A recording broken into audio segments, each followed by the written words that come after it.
नमस्कार दोस्तों, आपका स्वागत है फिर से एनालिसिस के इस कड़ी में। और हम आज डिस्कस करने वाले हैं 5 ऐसे स्मॉल कैप शेयर्स जो आपकी वॉच लिस्ट में होने चाहिए। कल हमने बात की थी 5 ऐसे मिड कैप शेयर्स जो कहीं ना कहीं स्मॉल कैप और मिड कैप को टच होते हुए थे, है ना। काफी लोगों ने मैसेज किया कि सर ये स्मॉल कैप में नहीं आता, ये मिड कैप में नहीं आता। ठीक है, स्मॉल कैप को आप ऐसा समझ लीजिए कि ऐसे शेयर जिसकी इक्विटी 5,000 करोड़ से कम की है। मिड कैप को समझ लेते हैं जो 5,000 करोड़ से ऊपर की तरफ जा रहा है। ठीक है, सिंपल कर देते हैं। अब आज इस वीडियो में हम सिर्फ 5 शेयर डिस्कस करने वाले हैं, तो सभी के सभी स्मॉल कैप कैटेगरी के अंदर में। क्यों स्मॉल कैप शेयर्स में जो इन्वेस्टमेंट है वो रिस्की हो सकती है, क्योंकि उसमें मूवमेंट बहुत ज्यादा हाई होती है, इक्विटी छोटी होती है और प्राइस कहीं से कहीं मूव कर सकता है। ऐसे केसेस में अगर इक्विटी ज्यादा से ज्यादा पब्लिक के पास चली जाए तो स्मॉल कैप शेयर्स में पंप एंड डंप होने के चांसेस भी बहुत ज्यादा होते हैं। तो प्लीज जब भी निवेश करें पूरी प्लानिंग के साथ, पूरी मनी मैनेजमेंट के साथ में, क्वांटिटी मैनेजमेंट के साथ में ही ट्रेड करिए। ऐसे शेयर्स के अंदर में आपका जो पोर्टफोलियो है वो 10% से ज्यादा का नहीं होना चाहिए। जब तक आप उस सेक्टर को अच्छे से स्टडी नहीं कर लेते कि हाँ ये एक सनराइज सेक्टर हो सकता है, तब आप थोड़ा सा रिस्क एपेटाइट अपना बढ़ा सकते हैं, वो भी कैलकुलेटेड रिस्क के साथ में। ठीक है ना। फिर वीडियो में आगे बढ़ते हैं और आपका स्वागत है एनालिसिस में। और एनालिसिस करने के लिए हमारे पास में सबसे पहले हमने चूज किया है FireState को। फायर्स में अकाउंट खोल लीजिए, लिंक डिस्क्रिप्शन में दिया गया है। क्यों? क्योंकि आपको जुलाई में अगर फ्री में सीखना है, पूरा जुलाई सिर्फ एक मात्र महीना रहने वाला है आपके लिए सीखने के लिए, फ्री में पूरा टेक्निकल एनालिसिस सिखाने वाला हूं। जितना मुझे आता है आपको जरूर सिखाऊंगा। ठीक है ना। तो जुलाई का महीना है, उसके लिए कंडीशन है कि भैया ठीक है, अगर आप अकाउंट मेरे लिंक से खोलते हैं, उसमें एक्टिवेट हो जाते हैं, एक या दो ट्रेड डाल लेते हैं, तभी आपको उस ग्रुप में ऐड किया जाएगा, नहीं तो नहीं। ठीक है ना। तो आपको आता है एनालिसिस तो अच्छी बात है। सीखना चाहते हैं, मुझसे सीखना चाहते हैं फ्री में जुलाई के महीने में, तो आपको अकाउंट खोलने होगा। और उसके बाद जो हमने गूगल फॉर्म दिया है उस गूगल फॉर्म को भर दीजिए ताकि हमारी टीम आपको कांटेक्ट कर सके। डिटेल सही डालना भाई, नहीं तो आप मत बोलना कि मैंने तो अकाउंट खोला था, आपकी टीम ने मुझे कांटेक्ट नहीं किया। फिर आप जाके यूट्यूब वीडियो से नीचे लिखने लगोगे भाई मुझे तो कांटेक्ट नहीं किया टीम ने।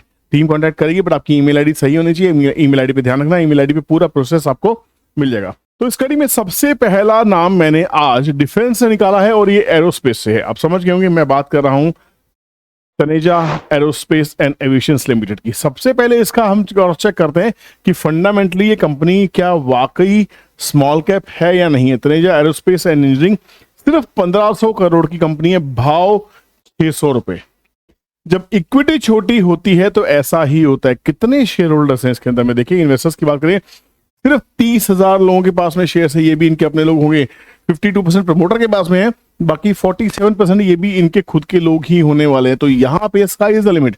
ऐसे शेयर 600 का 6,000 जा सकता है, 600 का 60 भी आ सकता है। तनेजा एरोस्पेस एक ऐसा शेयर है जो कहीं ना कहीं बहुत ही प्रॉमिसिंग दिखाई देता है। This is engaged in the business of manufacturing and sale of various parts and components to the aviation industry, providing services related to airfield, MRO and allied services.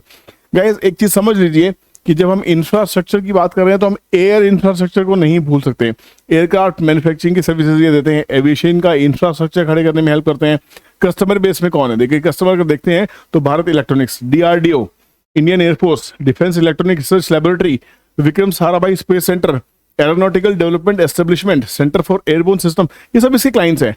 तो कहीं ना कहीं कंपनी सही है। तो यहाँ पे मेरा रिस्क थोड़ा सा क्लियर हो जाता है कि हाँ मैं सही कंपनी में निवेश कर रहा हूँ। करना है कि नहीं आपकी मर्जी, पर वॉच लिस्ट में शेयर होना चाहिए। ठीक है ना। बुक वैल्यू देखते 50 रुपए की और भाव चल रहा है 600 रुपए का। रिटर्न ऑन कैपिटल एम्प्लॉयड है 13% की, ROE 9% के आसपास की। ठीक है। स्टॉक का भी 140 का है, इंडस्ट्री का भी 70, थोड़ा सा महंगा शेयर है। तो आपको ऐसे स्टॉक्स में जब भी निवेश करने लगे तो आपको हमेशा बाय ऑन डिप्स पे ध्यान रखना चाहिए, क्योंकि ऐसे शेयर लिक्विड होते हैं, वॉल्यूम्स नहीं होती है, बट ये शेयर जब भागते हैं तो आपको पकड़ में नहीं आते हैं। तो प्लीज ध्यान से काम कीजिएगा। चार्ट को एक बार देख लेते हैं। चार्ट बहुत ही इंटरेस्टिंग है। आप देख सकते हैं ये कंपनी एक भाव में 30 रुपए के आसपास में खूब टाइम लगाया। जो लोग सोच रहे हैं 30 का माल 600 होता है आपके सामने ही है। 2020 में 30 रुपए था, उसके बाद में कितना कंसोलिडेशन 100 रुपए के आसपास। 2021 से लेके 2023 अगस्त तक ये कंसोलिडेशन 100 रुपए से लेके 160 रुपए के बीच में कंपनी चलती। 100 से 160 में इसने एक रेंज बाउंड ट्रेडिंग की। उसके बाद स्टॉक ने रेंज बनाई 400 से लेके 480 के आसपास, 490 के आसपास में। अब उसके बाद निकला 600 रुपए। अब यहाँ पे स्काई इज द लिमिट, क्योंकि देखिए अगर आप ध्यान से इसमें देखने की कोशिश करें तो सबसे इंटरेस्टिंग इस शेयर के अंदर भी जो आपको दिख रही है, अब तो आप मेरे साथ इतने टाइम से रह ही रहे हैं, आपको समझ में आ गया होगा हम किसकी बात करें। मैं बात कर रहा हूं वॉल्यूम्स के। वॉल्यूम्स पे नजर आप डालते हैं तो हर भाव के ऊपर में यहाँ पे आपको बायर दिखाई देता है। पर ये बायर है कौन? ये बायर कौन है? ये बायर रिटेल बिल्कुल भी नहीं है। जिस कंपनी में 30,000 शेयर होल्डर्स हो सिर्फ, तो सोच सकते हैं 1500 करोड़ की कंपनी, 600 से भाव कर लीजिए। इक्विटी कितनी सी है? छोटी सी इक्विटी के अंदर में भाव कहीं से कहीं जा सकता है, राइट, बट आपकी वॉच लिस्ट में होना चाहिए। बहुत ही शानदार शेयर है, मैं इसमें स्टडी जरूर करने वाला हूँ। दूसरा शेयर मेरा फेवरेट शेयर है, इसमें मैं बहुत दिनों से काम कर रहा हूँ। बहुत से बड़े बड़े विजय केडिया जैसे बड़े इन्वेस्टर इसमें काम कर रहे हैं। जी हाँ, इंफ्रास्ट्रक्चर की कंपनी है और मैं बात कर रहा हूँ पटेल इंजीनियरिंग की। जी हाँ, देखिए शेयर का नाम पता लग जाता है, एकदम से वीडियो से भागने की जरूरत नहीं है ना।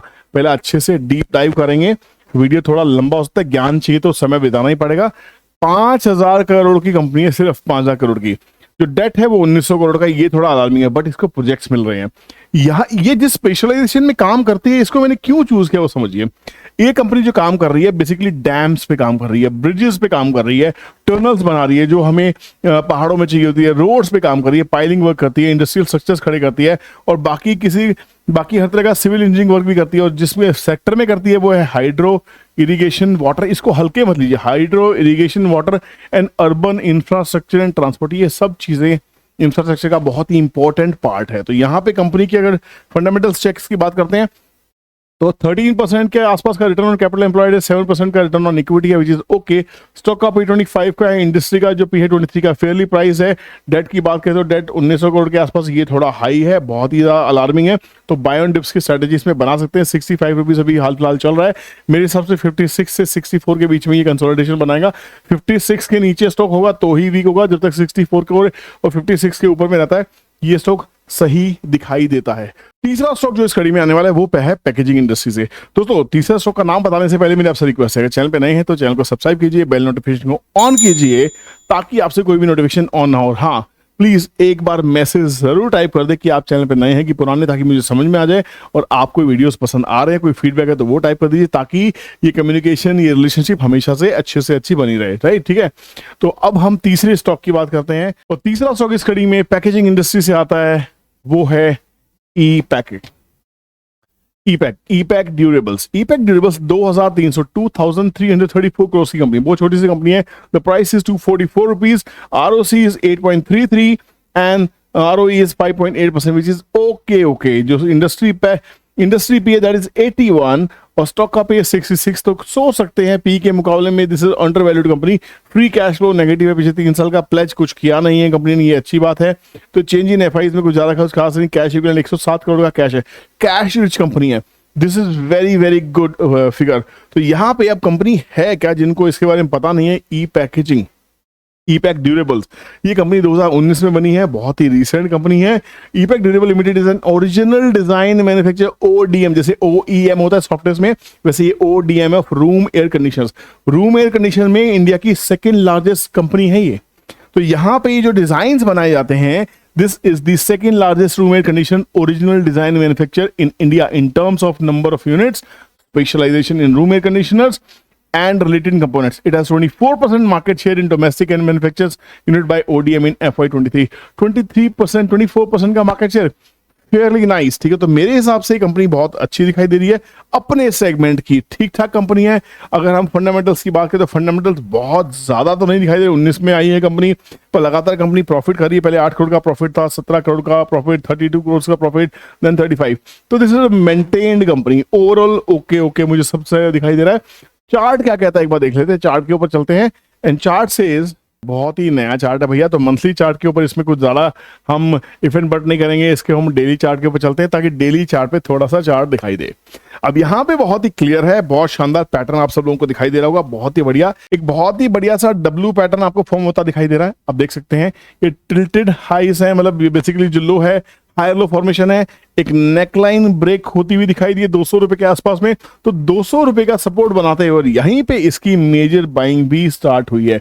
तो 200 रुपीज का एक स्ट्रिक्ट एसएल के साथ में इसमें कोई भी पोजीशन बनानी है या बाइंग की सोचनी है तो यहां प्लान किया जा सकता है। और उसके बाद में एक ब्रेकआउट यहां पे हुआ था 225 रुपए के आसपास का एक नेक्स्ट सपोर्ट है। तो बेसिकली 240 रुपए कंपनी चल रही है, तो 225 से लेके 200 के आसपास में इसका कंसोलिडेशन होना चाहिए। और यहां कंसोलिडेशन पूरा होने के बाद में this company can actually give us good returns, क्योंकि यहाँ पे बायर आना शुरू हुए हैं। अभी थोड़ा टाइम देना चाहिए, बट ये कंपनी वॉच लिस्ट में आनी जरूरी है क्योंकि BS second largest ODM company है एसीज के अंदर, रूम एयर कंडीशनर्स के अंदर, राइट। चौथी कंपनी एक ऐसी कंपनी जिसके ऊपर बहुत सारी वीडियो दे चुका हूं, इसके ऊपर ज्यादा डिटेल में नहीं जाऊंगा, सीधा सीधा आपका नाम बताऊंगा। और ये कंपनी है पावर सेक्टर से आप सबकी फेवरेट रतन इंडिया पावर। जी मैं बात कर रहा हूं not R power, RTN power, क्योंकि भैया ये MSCI लिस्ट में ऐड हो चुकी है और जो रिटर्न्स इस कंपनी ने दिए हैं बहुत ही शानदार दिए हैं। अभी फिलहाल प्रॉफिट बुकिंग चल रही है कंपनी में, 20-21 रुपए के आसपास का हाई लगाने के बाद में कंसोलिडेशन चल रही है। इस कंपनी का जो कंसोलिडेशन होगा, ये जो ब्रेकआउट हुआ है, ये जो सपोर्ट हुआ है, बहुत ही बढ़िया वाला सपोर्ट फॉर्मेशन हुआ है। बट ये सपोर्ट फॉर्मेशन ये 3 रुपए के आसपास में, क्या 3 आने का वेट करेंगे। उसके बाद में जो सपोर्ट बना वो 9 रुपए के आसपास का बना, जहां से हमने रिसेंट उठाया था। अब 9 रुपए से बढ़ते हुए कंपनी 21 रुपए होगी, यहां से 9 से 21 का मतलब है मोटा मोटा 12 रुपए का जंप आया। 12 रुपए के बाद में इसमें कम से कम 50% का अगर प्रॉफिट बुकिंग आती है तो यहाँ पे 21 रुपए में से मोटा मोटा 6 रुपए निकाल दीजिए, तो मोटा मोटा 15 रुपए के आसपास का प्राइस बनेगा। तो मैं आपको पहले भी कह चुका हूँ ये 15 से 16 रुपए के बीच में कंसोलिडेशन होनी चाहिए। इनफैक्ट 12 से 16 के बीच में कंसोलिडेशन हो सकती है ऐसे स्टॉक्स के अंदर में। स्मॉल कैप है, रिस्क प्रोफाइल करने के बाद ही इन्वेस्टमेंट कीजिएगा। बाय ऑन डिप्स की प्लानिंग कीजिए। MSCI तो उठा रही है, पर MSCI जरूरी थोड़ी ना यहीं से उठाना स्टार्ट करेगी। MSCI लिस्ट में अगर आया है तो बड़े बड़े इन्वेस्टर, MSCI नहीं उठा रही है, इन्वेस्टर्स उठा रहे हैं। तो धीरे धीरे कंसोलिडेशन होना चाहिए। ये जो ब्रेक था इसका 50% कंसोलिडेशन ओवर हो जाए तो वही 15 से 16 रुपए के आसपास में इसको एक सपोर्ट मिलना चाहिए। वहां से नेक्स्ट रैली करेगा तो स्टॉक 70, 80, 90 रुपए की तरफ भी जा सकता है, कोई बड़ी बात नहीं है, क्योंकि पावर इंडस्ट्री में बहुत बड़ा गेम है। इसका अगर प्रोजेक्ट NCLT से बाहर आ गया और कंपनी ने ही उसको रन कर लिया तो असली गेम बनने वाला है। पर अगर वो प्रोजेक्ट कंपनी के हाथ से चला जाता है NCLT से निकलने के बाद में, कोई और कंपनी उसको टेक ओवर कर लेती है, तो गेम अलग होने वाला है। वहां की न्यूज पे नजर बना के रखेंगे। कोई भी ऐसी न्यूज आने वाली तो जरूरी एक स्पेशल वीडियो जरूर लेंगे। Last but not the list in the space is from the pharmaceutical की ऐसी कंपनी जो फंडामेंटली आपको बिल्कुल भी अच्छी नहीं लगेगी। फंडामेंटल्स बहुत ही खराब लग रहे हैं, बट क्योंकि मैंने इस कंपनी को चूज किया है, ये कंपनी एक ऐसी ड्रग बनाती है जो नर्वस सिस्टम से जुड़ी हुई है। अगर अमेरिका की बात करें तो वहां पे कहा जा रहा है कि जो नर्वस सिस्टम डिसऑर्डर्स हैं, DNS, तो ये बहुत ही ज्यादा बढ़ गया है, जिससे डिमेंशिया होता है, लोगों को भूलने की बीमारी है। और ये भी कहा जा रहा है कि इस बीमारी से मरने वालों की जो संख्या है बहुत ज्यादा है। और आए दिन जो बुजुर्ग लोग हैं खासकर इस बीमारी के शिकार हो रहे हैं, और इसका अभी तक कोई खास दवा बाजार में नहीं है। ये कंपनी लगातार कुछ सालों से इसी डोमेन पे काम करी, इसी एरिया पे रिसर्च करी, रिसर्च पे सारा पैसा डाल चुकी है। यहाँ जब इसके टेस्ट पूरे हो जाएंगे, अभी टेस्टिंग फेज में कंपनी चल रही है, तो यहाँ पे हम भाव को देख के नहीं इन्वेस्ट कर सकते, एक थीम को देख के इन्वेस्ट कर सकते हैं, एक कॉज को देख के इन्वेस्ट कर सकते हैं, या हम कम से कम वॉच लिस्ट में स्टॉक को रख सकते हैं। तो ये कंपनी है आपके सामने from the pharma sector. Any guesses guys? Any guesses? The name starts with S. Any guesses? No? चलो. The next letter is U. Any guesses now? Not yet? चलो. मैं बात कर रहा हूँ Suven life sciences, Suven pharmaceuticals की बात नहीं कर रहा हूँ। ये सुवेन फार्मास्यूटिकल्स की ही कंपनी है, उसी की सब्सिडरी है, जो प्योर रिसर्च के अंदर में आप देख सकते हैं। चार्ट के ऊपर जैसे ही मैंने क्लिक किया, यहाँ पे पूरी दुनिया भर की लाइनें आ चुकी। यही फायदा है आपको फाइस में अकाउंट खोलने का। फाइस में अकाउंट जरूर खोलिए, बहुत मस्त इन्वेस्टमेंट होती है, बहुत, क्योंकि हम जब तक एनालिसिस अच्छा नहीं करेंगे इन्वेस्टमेंट अच्छी नहीं होगी, ठीक है। तो यहाँ पे इस कंपनी के अंदर में बाइंग चल रही है बार बार हर भाव के पास में। अब मोटा मोटा ये रेजिस्टेंस बचा हुआ है 100 रुपए के आसपास का, और यहाँ पे कहीं ना कहीं बाजार ने एक ट्रेंड चेंज किया है, इसमें बाइंग जरूर चल रही है। और मंथली चार्ट है, कुछ इसमें बहुत बड़ा गेम बनने वाला है। मैं आपको आज ही बताता हूँ, ऐसे स्टॉक जो मल्टीप्लाई होते हैं तो यहाँ पे 60 रुपए से मल्टीप्लाई हुआ है, तो 60 का मतलब मोटा मोटा 4x का मतलब 240 रुपीज, और 5x का मतलब 300 रुपीज। तो ये मेरे टारगेट्स रहेंगे जिसके लिए मैं प्ले करने वाला हूँ, या मैं इसको कम से कम सोचने तो वाला हूँ कि इसमें पैसा लगाना ही लगेगा। हालांकि मेरी फार्मा सेक्टर में फेवरेट कंपनी है, फार्मा में ज्यादा पैसा मैं नहीं लगाता हूँ, बट हाँ फार्मा की ये इकलौती कंपनी है जो मेरे रिसर्च का हिस्सा रहने वाला है। आप इसको जरूर सोचिए, क्योंकि सुवेन लाइफ साइंसेज हो सकता है आने वाले टाइम का बहुत बड़ा मल्टीबैगर हो या ना। 2290 करोड़ की कंपनी है। फंडामेंटल्स में बिल्कुल फेल होती है, -35%, -34%। क्यों? सेल्स है ही नहीं। सेल्स क्यों नहीं है?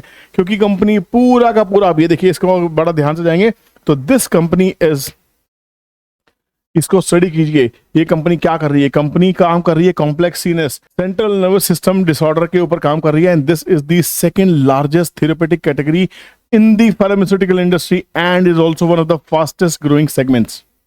फास्टेस्ट ग्रोइंग, ये बीमारी फास्टेस्ट ग्रोइंग बीमारी है। तो ये कंपनी आने वाले टाइम में क्या कर सकती है, स्काई इज द लिमिट। आप सोच के देखिए, अभी तक कंपनी सिर्फ और सिर्फ रिसर्च में है, डेवलपमेंट फेज के अंदर में है, रिवेन्यू कुछ नहीं है कंपनी का, बहुत सीधा सा बताते हैं क्योंकि अभी तक माल बिकना स्टार्ट नहीं हुआ है।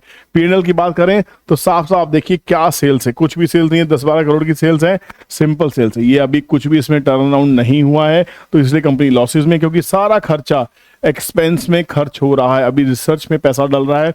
जिस दिन इसको अप्रूवल्स मिल गए इसकी ड्रग्स के लिए, जिस दिन इसकी रिसर्च सक्सेसफुल हो गई, ये कंपनी बहुत जबरदस्त पैसा बनाने वाली है। तो इस कंपनी को पक्का अपनी वॉच लिस्ट में रखना। आई होप आपको वीडियो पसंद आएगा, और आपका इन पांचों में से कौन सा सबसे फेवरेट आपको लगा, मुझे कमेंट सेक्शन में कमेंट जरूर कीजिएगा। मैं आपसे किसी और वीडियो मिलूंगा, तब तक के लिए अपना ख्याल रखिए, ध्यान रखिए, स्टडी कीजिए, उसके बाद निवेश कीजिए। टेक केयर, बाय बाय, जय हिंद।